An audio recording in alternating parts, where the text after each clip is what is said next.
அல்ஹம்துலில்லாஹ் வஸ்ஸலாத்து வஸ்ஸலாமு அலா ரசூலில்லாஹ். தூங்கி எழுந்ததும் ஓதும் திக்ர். அல்ஹம்துலில்லாஹில்லதி அஹ்யானா பஅதமா அமாதனா வ இலைஹின் நுஷூர். அல்ஹம்துலில்லாஹ், எல்லா புகழும் அல்லாஹுக்கே. அல்லதி, அவன் எப்படியானவன் என்றால், அஹ்யானா, எங்களை உயிர்ப்பித்தான், பஅதமா அமாதனா, எங்களை மரணிக்க செய்ததற்கு பிறகு. இங்கே மரணிக்க செய்தல் என்பது தூக்கம். அல்லாஹ் எங்களுக்கு தூக்கத்தை கொடுத்தான், அதற்கு பிறகு எங்களை உயிர்ப்பித்தான் என்பதன் அர்த்தம் எங்களை விழித்தெழச் செய்தான். எனவே தூக்கத்தை மரணம் என்றும் விழித்தெழுவதை உயிர்ப்பித்தல் என்றும் இங்கே குறிப்பிடப்பட்டிருக்கிறது. வ இலைஹின் நுஷூர், அவன் பக்கமே மறுமையில் திரும்பி எழுப்பப்படுவதும் இருக்கிறது என்பதுதான் இந்த துஆவுடைய அர்த்தமாக இருக்கிறது. இங்கே இந்த துஆவை நபி ஸல்லல்லாஹு அலைஹி வஸல்லம் அவர்கள் தூங்கி எழுந்ததும் ஓதக்கூடியவர்களாக இருந்திருக்கிறார்கள் என்பதை புகாரி முஸ்லிமில் வரக்கூடிய ஹதீஸிலே நாங்கள் பார்க்கின்றோம்.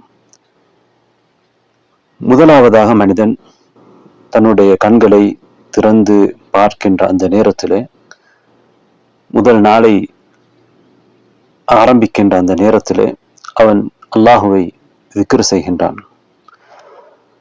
கஃப்லா என்கின்ற மறதி, அல்லாஹுவை நினைக்காமல் இருக்கக்கூடிய நிலையிலிருந்து அவன் தன்னை பாதுகாத்து கொண்டு இறை சிந்தனை உள்ள ஒருவனாக விளங்குவதற்காக இந்த திக்ரை கொண்டு அவனுடைய நாளை ஆரம்பிக்கின்றான். அல்லாஹு தாலா இந்த நாளில் திரும்பவும் வாழ்வதற்கு அல்லாஹு தாலா உயிரை தந்ததற்காக அல்லாஹுக்கு அவன் நன்றி செலுத்துகிறான். இவ்வாறுதான் இஸ்லாம் எங்களுக்கு பயிற்சி தந்திருக்கிறது.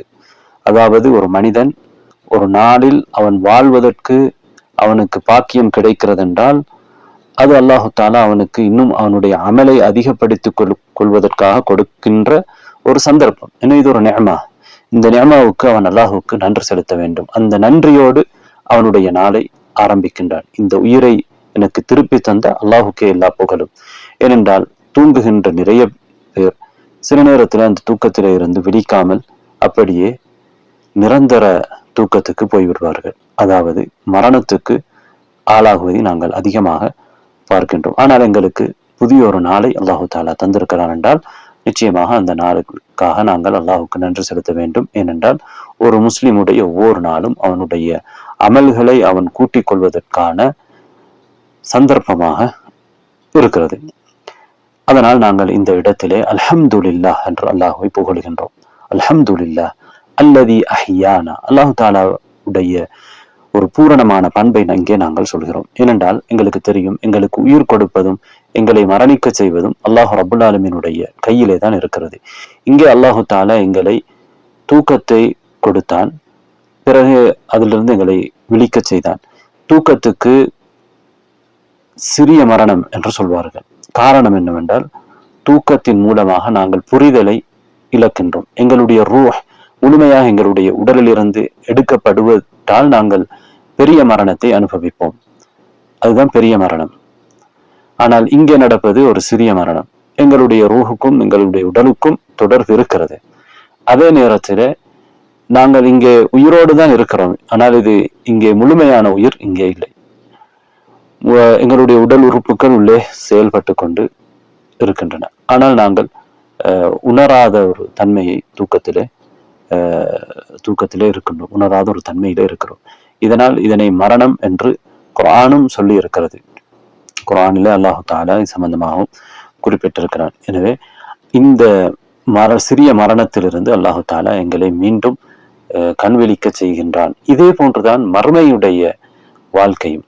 அல்லாஹு தாலா ஒரு நாளைக்கு எங்களை நிரந்தரமாக மரணிக்க செய்து திரும்பவும் மறுமையிலே உயிர் பெற்று எழச் செய்வான். அதுக்கு அல்லாஹு தாலாவுக்கு சக்தி இருக்கிறது என்பதை இந்த இடத்திலே நாங்கள் ஞாபகப்படுத்திக் கொள்கிறோம். அல்லாஹு தாலாவுடைய மறுமை நாளை, எங்களுடைய மரணத்தை நாங்கள் ஒவ்வொரு நாளுடைய ஆரம்பத்திலும் ஞாபகப்படுத்துகிறோம். இந்த நாளிலே நாங்கள் பாவம் செய்யக்கூடாது, எங்களுக்கு ஒரு மரணம் இருக்கிறது, அதற்கு பிறகு அல்லாஹு தாலா எங்களை அந்த நாளில் எழுப்ப இருக்கிறான். அதைத்தான் இறுதியாக என்ன சொல்கிறோம், வ இலைஹின் நுஷூர், அவன் பக்கமே நாம் திரும்பவும் எழுப்பப்பட இருக்கிறோம். அவன் எங்களை திரும்பவும் அவன் பக்கம் எழுப்புவதற்கு இருக்கிறான். எனவே மறுமை நாள் ஒன்று இருக்கிறது, அங்கே மஹ்ஷர் இருக்கிறது, அங்கே எழுப்பப்பட இருக்கிறோம். அதை நாங்கள் கேள்வி கணக்கு கேட்கப்பட இருக்கிறோம்.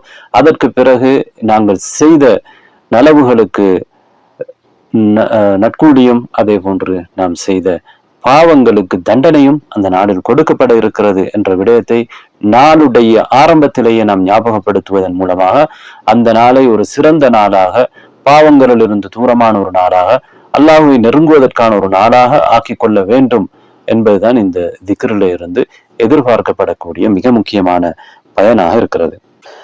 இதே போன்றுதான் ஒரு முஸ்லிமுடைய தூக்கத்தை அவன் ஆரம்பிக்கிற நேரத்தில், அதாவது தூக்கத்திலிருந்து விழிக்கிற நேரத்தில் அவன் அல்லாஹுவை திக்ரு செய்வதை போல தூங்குகின்ற பொழுதும் அல்லாஹுவை திக்ரு செய்வதற்கு நபி ஸல்லல்லாஹு அலைஹி வஸல்லம் அவர்கள் பல திக்ருகளை எங்களுக்கு கற்றுத் தந்திருக்கிறாங்க. எனவே ஒரு நாளுடைய ஆரம்பமும் ஒரு நாளுடைய முடிவும், அதுக்கு இடைப்பட்ட நேரங்களிலும் பல விதத்திலே நாம் அல்லாஹுவை மறக்காமல் அல்லாஹுவை திக்ரு செய்து கொள்வதற்கான வழிகாட்டல் எங்களுக்கு கொடுக்கப்பட்டிருப்பதை நாங்கள் பார்க்கின்றோம். ஒரு முஸ்லிம் எப்போதும் இறை சிந்தனையிலே அல்லாஹு தாலாவை திக்ரு செய்வதிலே இருக்க வேண்டும். அவ்வாறு இருக்கின்ற பொழுதுதான் அவன் ஷைத்தானிடமிருந்து தூரமாகவும் அல்லாஹுக்கு நெருக்கமாகவும் பாவங்களில் இருந்து தூரமாகவும் நன்மைகள் செய்வதிலே ஆர்வம் உள்ளவனாகவும் இருக்க முடியும்.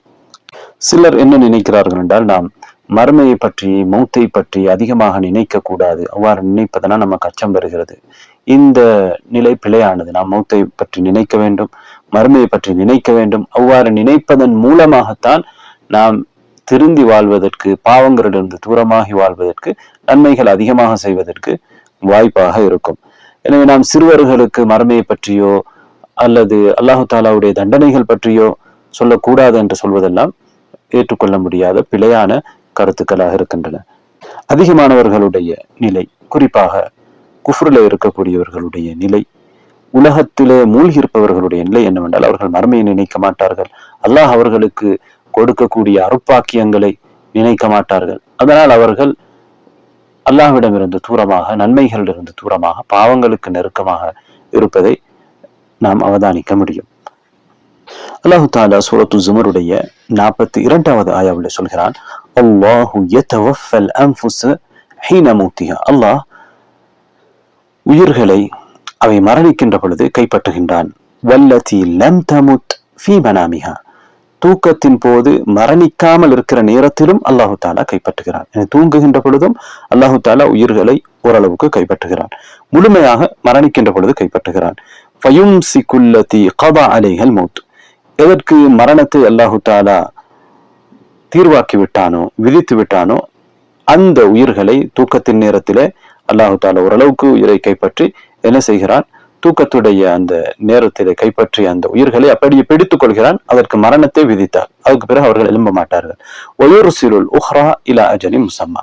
ஏனைய உயிர்களை, அவர்களின் மீண்டும் வாழ வேண்டும் என்று அல்லாஹு தாலா நாடக்கூடிய அந்த உயிர்களை அல்லாஹு தாலா விட்டு விடுகிறான். இலா அஜலி முஸம்மா, வரையறுக்கப்பட்ட, குறிப்பிடப்பட்ட ஒரு காலத்துக்கு. நிரந்தரமாக இருக்க முடியாது யாருக்கும். இதனை அல்லாஹு தாலா தான் செய்கின்றான். எனவே இங்கிருந்து நாம் விளங்குவது என்னவென்றால், தூக்கத்தையும் அல்லாஹு தாலா வஃபா, ஒரு கைப்பற்றுதல் என்று சொல்லி இருக்கிறான். அதே போன்று அல்லாஹு தாலா தான் திரும்பவும் நமக்கு உயிர் தருகிறான். எனவே இது அல்லாஹுடைய ஒரு நிஅமா என்பதை அல்லாஹு தாலா எங்களுக்கு ஞாபகப்படுத்துகிறான். நிஅமா என்றால் அதற்கு நன்றி செலுத்தப்பட வேண்டும். எங்களுக்கு யாராவது ஒரு நல்லது செய்தால் அவருக்கு நாங்கள் நன்றி செலுத்துவோம். அதே போன்று அல்லாஹு தாலா எங்களுக்கு இந்த உயிரை திருப்பி தந்தால் அதற்காக நாம் அதிகமாக அல்லாஹுக்கு நன்றி செலுத்த வேண்டும். எனவே இப்படி நன்றி உணர்வோடு ஒரு நாளை ஆரம்பிக்கக்கூடிய மனிதன் பாவமான பேச்சு, பாவமான செயல்பாடு, பாவமான ஒரு பார்வைகள், இவற்றிலே தன்னுடைய நாளை கழிக்காமல் இருப்பதற்கு அது அவனுக்கு உதவியாக இருக்கும். அல்லாஹு தாலா இந்த தந்தை இந்த நிஅமாவுடைய ஒவ்வொரு நிமிடத்தையும் நாம் அல்லாஹுக்கு பொருந்துகின்ற விதத்திலே, அவன் விரும்புகின்ற விதத்திலே பயன்படுத்த வேண்டும் என்கின்ற ஒரு உணர்வை, உண்மையாக அந்த திக்ருடைய கருத்தை, பொருளை உணர்ந்து ஓதக்கூடியவர்களுக்கு அது கொடுக்கக்கூடியதாக இருக்கும். அன்பார்ந்த சகோதரர்களே, சகோதரிகளே, ஒரு முஸ்லிம் தன்னுடைய நாளின் முதல் அமலாக அல்லாஹுவை திக்ர் செய்கிறான். அந்த நாளின் இறுதி அமலாக அல்லாஹுவை திக்ர் செய்கிறான். அவனை பாதுகாக்கின்ற, அவனுடைய நன்மைகளை எழுதுகின்ற, நன்மைகளை எழுதி பாதுகாக்கின்ற அந்த வானவர்கள் அவனுடைய நன்மை தீமை ஏட்டிலே முதலாவதாக அவன் அல்லாஹுவை திக்ரு செய்கிறான் என்பதை பதிவார்கள். அதே போன்று அவன் அல்லாஹுடைய திக்ரோடு அந்த இரவை ஆரம்பிக்கிறான், அவனுடைய தூக்கத்தை ஆரம்பிக்கின்றான் என்றால் அவனுடைய இறுதி அமலாக அல்லாஹுவை அவன் திக்ரு செய்தது அங்கே பதியப்படும். எனவே இது ஒரு மிகச்சிறந்த ஒரு நிலையை குறிக்கின்றது. அல்லாஹுவோடு ஒருவன் வாழ்கிறான், அல்லாஹு தாலாவுடைய திக்ரோடு அல்லாஹுடைய மார்க்கத்திலே இருக்கிறான் என்பதற்கான ஒரு அடையாளமாக இந்த திக்ருகள் அமைந்திருக்கின்றன. அல்ஹம்துலில்லாஹி அல்லதி அஹ்யானா பஅதமா அமாதனா வ இலைஹின் நுஷூர்.